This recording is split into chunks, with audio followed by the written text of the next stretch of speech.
ठरलं तर मग या मालिकेच्या येणाऱ्या भागामध्ये आपण पाहणार आहोत की इकडे अस्मिताची एंट्री झाल्यापासून प्रिया आणि अस्मिता हे सायली विरुद्ध कटकर असताना तयार करत असतात, पण दोघींनी किती ठरवलं तरी ती सायलीला हरवू शकत नसतात आणि त्याच्यासाठी हे दोघं पण चायनीज ऑर्डर करतात आणि चायनीज ऑर्डर केल्यानंतर हे नाव ते सायलीवर टाकतात आणि जसं काही चायनीज सायलीनेच ऑर्डर केलं. कल्पना हे पूर्ण विचारते सायलीला की तू चायनीज ऑर्डर केलं, तेव्हा सायली कल्पनाला बोलते तुम्हाला हे वाटतं का, आणि सायली कशी कडक उपवास करते हे कोणाला जमत नाही, त्यामुळे कल्पना आणि पूर्णाईला जाणून असतं. पण त्याच टायमाला ती ऑर्डर डिलिव्हरी बॉय ती ऑर्डर प्रियाच्या नावाने घेऊन येतो. तेव्हा पूर्णाई आणि कल्पनाला समजतं की प्रियानेच ही ऑर्डर मागितली आणि सायलीचं नाव घेण्यात आलं. तेव्हा प्रियाचं डोकं फिरतं की हा डिलिव्हरी बॉयला आताच यायचं होतं का, एवढ्या वेळ वाट पाहिली तेव्हा आला नाही, आणि हा डिलिव्हरी बॉय आता कसा तळमळला आणि ती डोक्यावर हात ठेवते. तेव्हा अस्मिता प्रियाला वाचवण्यासाठी बोलते की मम्मा तू प्रियाला काय बोलू नकोस, आणि अस्मिता कल्पना बोलते हे जेवण मी मागवलं. तेव्हा कल्पना अस्मिताला बोलते मला माहिती आहे तू दोन जीवाची आहे, पण असं बाहेरनं ऑर्डर करणं आणि ते पण चायनीज हे बरं नाही. पण त्या टायमाला अस्मिताला बोलायला काय सुचत नाही आणि ती गप्प बसते. त्यानंतर इथे देवीचं पूजन होत असतं आणि देवीच्या पूजनाचा मान अर्जुन आणि सायलीला मिळालेला असतो. पण त्याच टायमाला तन्वी ही रूम मध्ये असते, पण कल्पना आणि पूर्णाईला माहित असतं का तिला या सगळ्यामध्ये काहीच इंटरेस्ट नाही. आणि त्याच टायमाला कल्पना आणि पूर्णाई आषाढी एकादशीचं पूजन सायली आणि अर्जुनकडनं करून घेतात. पण त्याच टायमाला अर्जुन देवीकडे मागत असतो की सायलीच्या बाबतीत काही चुकीचं घडू नये, आणि अर्जुन विचार करत असतो की सायलीला तिच्या हक्काचं सगळं मिळालं पाहिजे. इथे अर्जुन सोनाराच्या दुकानात जाऊन त्या सोन्याच्या तुकड्याची विचारपूस करत असतो, पण त्याचा काही क्लू लागत नाही. इकडे प्रियाला ते चायनीजचं पार्सल मिळवायचं असतं कारण की तिला भूक लागलेली असते. इथे अस्मिता कल्पनाकडे चायनीजचं पार्सल मागवते आणि बोलते मला प्लीज भूक लागली आहे ते दे ना. तेव्हा कल्पना बोलते तुला भूक लागली ना, तुझ्यासाठी मी काहीतरी पौष्टिक खायला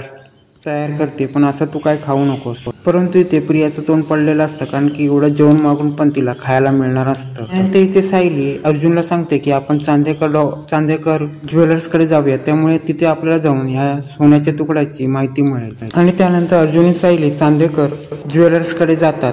तेव्हा अर्जुन सायली त्या सोन्याचा तुकडा त्या ज्वेलर्सवाल्याला दाखवतात. तेव्हा तो ज्वेलर्सवाला बोलतो हे सोन्याचा तुकडा आम्हीच बनवतो. अर्जुन सायली सांगतात की ह्याच्यावरून आम्हाला समजेल काय हे कोणासाठी बनवलं गेलं होतं का. त्यावेळी तो ज्वेलर्सवाला बोलतो की मला आता हे सगळं फाईल शोधायला लागेल. तो ज्वेलर्सवाला सांगतो हा सोन्याचा तुकडा आमच्या तिथे बनवला गेला होता आणि कानिकी महाडिक यांच्यासाठी तो बनवला गेला होता. तिच्या सायलीला समजतं की महिपन शिकरेची बायको ही कालिनी होती आणि तिची मुलगी म्हणजे साक्षी. आणि त्यानंतर अर्जुन सायली कालिनीकडे जातात आणि बोलतात तुमचा आणि त्या साक्षीचा काय संबंध आहे. जेव्हा अर्जुन सांगायला लागतो जिथे खून झालाय तिथे हे पेंडेंट सापडलं होतं, आणि त्याच टायमाला ती सांगायला लागते ही साक्षी माझी मुलगी आहे.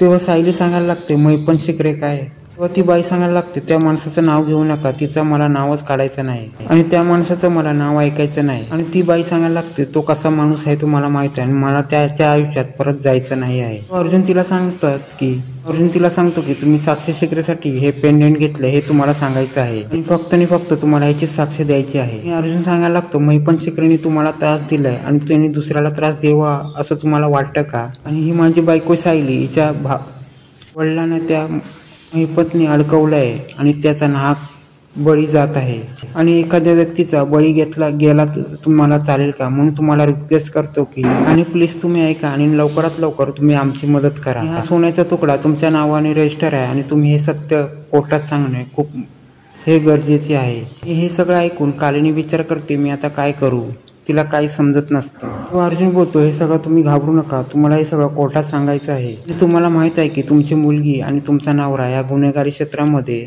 दुसऱ्यांची मदत घेऊन हे सगळं करतायत आणि त्याचा पर्दाफाश तुम्हाला करायचा आहे कारण की तुमचा नवरा किती चुकीचं काम करून गेला आहे. आणि अर्जुन सांगायला लागतो प्लीज तुम्ही कुठल्या दुसऱ्या व्यक्तीवर अन्याय होऊ देऊ नका.